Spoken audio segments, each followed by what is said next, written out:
Connecticut's legislation. And so maybe you can expound on the questions also. Thank you. I will, thank you. Can I just have a quick minute to give my background for your consideration? So I've been a police officer in the town of Stonington for 22 years. I've been a state legislator for 3. I'm the ranking member of our Public Safety and Security Committee. We have the Committee of Cognizance. We have joint committees in Connecticut, Committee of Cognizance over law enforcement. Prior to the legislature, I was trained by an organization called CABLE. In Connecticut, our police departments have crisis intervention teams, and those are police officers assigned to a specialized unit to respond when individuals have a variety of emotionally disturbed persons and schizophrenia, et cetera. But included in that is folks on the autism spectrum. So I come to you with a fair amount of experience. And yes, we did run this legislation in 2019. It made it through the House unanimously. It just ran out of time in the Senate. And COVID happened, and then the politics around policing in Connecticut's a little complex, so we're working through it.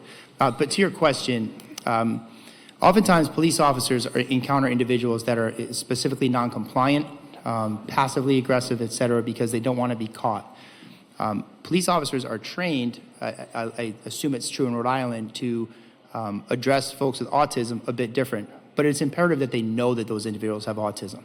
So when a police officer approaches a window and somebody is combative or non-compliant, it's very difficult for them to determine immediately, depending on where somebody is on the spectrum, if this person is being intentionally non-compliant or if they are autistic. I don't want to speak for individuals with autism because I'm not one, but oftentimes individuals with autism are routine and they like to do things the same way.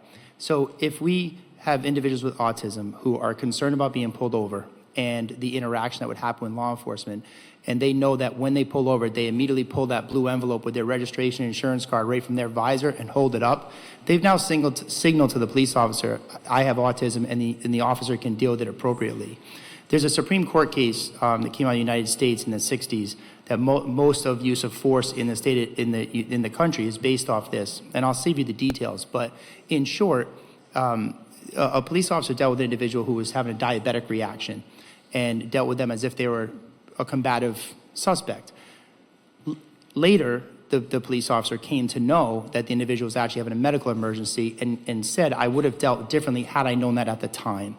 And I think that that's relevant to what we're talking about today, because when we talk about interactions between law enforcement and members of our community, the more the officer knows about the individual that they're dealing with, the better the outcome is proven to be. And we talk oftentimes about police officers dealing with diverse members of our community, and oftentimes we think about race when we say diversity, but realistically, police officers are dealing with people the same way regardless of their race, or should be, right? I'm not going to deal with somebody differently because of this color of their skin or if they're tall or short. But when you talk about people who are autistic or people who are schizophrenic or people who are bipolar, now you really have to change the way you deal with it. But the problem is, oftentimes you can't see that. That's not relevant. Folks don't walk around with a sign on that says, I'm autistic or I'm schizophrenic for obvious reasons. So this is a subtle thing that officers, and I heard the senator say, it's enabling language. So we're not saying somebody with autism has to have this in their car. If they choose to better the chances of their outcome with law enforcement and oftentimes make them feel more comfortable driving, I think that that's the intent, if that answered your question in a long, drawn-out politician speech. So I appreciate it. We use our driver's licenses for a lot of things to prove identity and whatnot. And sometimes if that denotion on the license is readily available to anybody looking at it, perhaps I'm buying cigarettes and need to show ID. They haven't asked me that in a long time, by the way. But or I want to get into a certain place that requires identification, or I'm showing up to vote or something like that. Some of the pushback that I've heard from the autism community is I don't want to be stigmatized. And I fully understand that. And I think that the latter of those two opens that door. But I think simply having a blue envelope in your visor of your personal vehicle that you could present.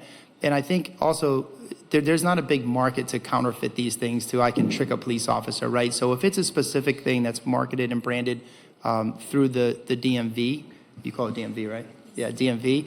I think that would be, in my opinion, the better way. But to your point, the bill brings in all the relevant stakeholders. So wherever they land, I think would probably be appropriate.